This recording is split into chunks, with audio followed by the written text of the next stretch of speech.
নমস্কার বন্ধুরা, পিঙ্কি কিচেন আর নিটিং চ্যানেলে আপনাদের সবাইকে স্বাগত জানাই। আমি আবারও একটি অসাধারণ চিকেনের আইটেম নিয়ে চলে এসেছি। আজকে একটু অন্যরকমভাবে চিকেনটা বানাবো, তাই ভাবলাম আপনাদের সাথে একটু শেয়ার করে নিই। আমি চিকেনটা নিয়েছি, ভালো করে পরিষ্কার করে নিয়েছি কাজু বাদামটাকে মিক্সি করে নিয়েছি, একটু পাতলা হয়ে গেছে। নিয়েছি টক দই, তার সাথে নিয়েছি এক টুকরো মাখন, আদা রসুনের পেস্ট 1 চামচ, নিয়েছি ধনেপাতা, কাঁচা লঙ্কা, নিয়েছি একটা মাঝারি সাইজের টমেটো আর একটা মাঝারি সাইজের কাঁচা পেঁয়াজ। যা যা সামগ্রী দেবো আপনাদের সাথে শেয়ার করে নেবো, আপনারা দেখতে থাকুন। কড়াইতে আমি তেলটা দিয়ে দিয়েছি আর এক টুকরো মাখনটাও আমি দিয়ে দেবো।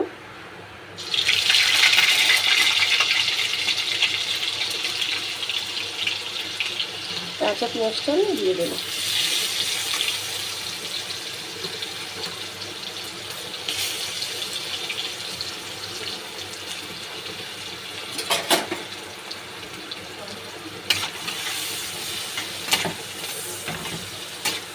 পেঁয়াজটা আমি বাদামি করে ভেজে নেব।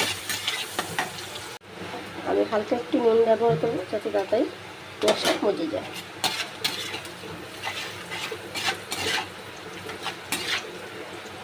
একটু কষে দেবো। পেঁয়াজটা হালকা বাদামি বাদামি হয়ে গেছে, আর ভাজবো না। এবার আমি চিকেনগুলো দিয়ে দেবো, ভালো করে একটু ভেজে নেব।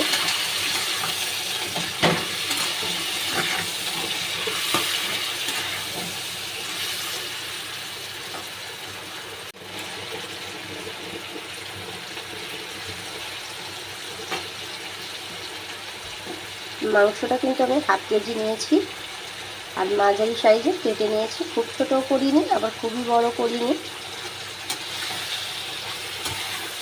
মাঝারি সাইজে।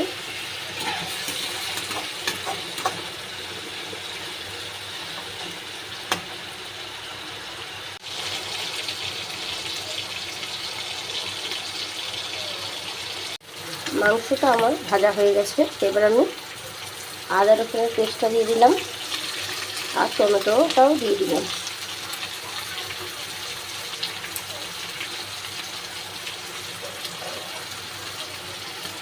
কাঁচা লঙ্কাটাও দিয়ে দিলাম, দিয়ে এবার একটু কষে নেব।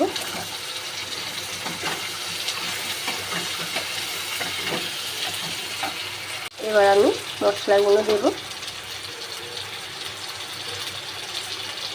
বড় চামচের 1/2 চামচ ধনে গুঁড়ো,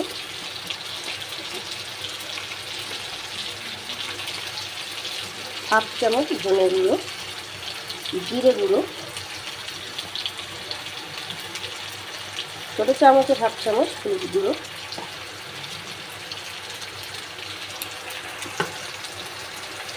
দেবো স্বাদ মতো নুন, দিয়ে এবার আমি ভালো করে কষে নেব।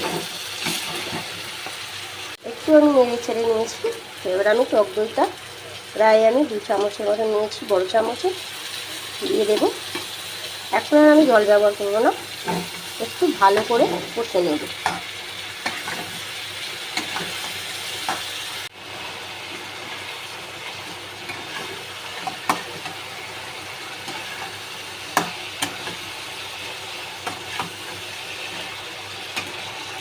দইটা দিয়েছি, রস রস হয়ে আছে। দইটা থেকে যতক্ষণ না তেলটা বেরোবে আমি কিন্তু বসতেই থাকবো নাগাটা। এবার আমি অল্প পরিমাণে জলটা দেব, খুব বেশি কিন্তু আমি জলটা দেবো না, জাস্ট একটু সেদ্ধ হবে সেই হিসাবেই দেবো।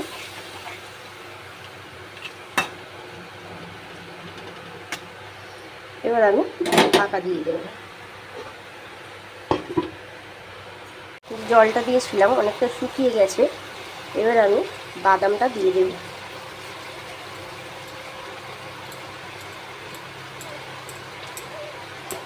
বাদামটা একটু বেশি জল দিয়েছিলাম বলে লিকুইডটা হয়ে গেছে একটু।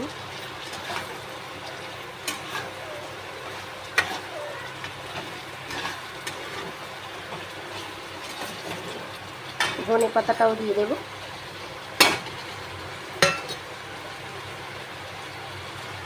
দিয়ে একটু ভালো করে নেড়ে চেড়ে নেব। এবার একটু আমি সানরাইসের গরম মশলাটা ব্যবহার করব, দিয়ে ভালো করে নেড়ে নেব। আমার হয়ে গেছে, এবার আমি নামিয়ে নেব। দেখে নিন আমি চিকেনটা নামিয়ে নিয়েছি, কত অসাধারণ দেখতে লাগছে। যদি আপনাদের এই ভিডিওটা ভালো লেগে থাকে তাহলে আপনাদের কাছে আশা করি লাইক, কমেন্ট আর শেয়ারে অবশ্যই সাবস্ক্রাইব করতে ভুলবেন না। নমস্কার।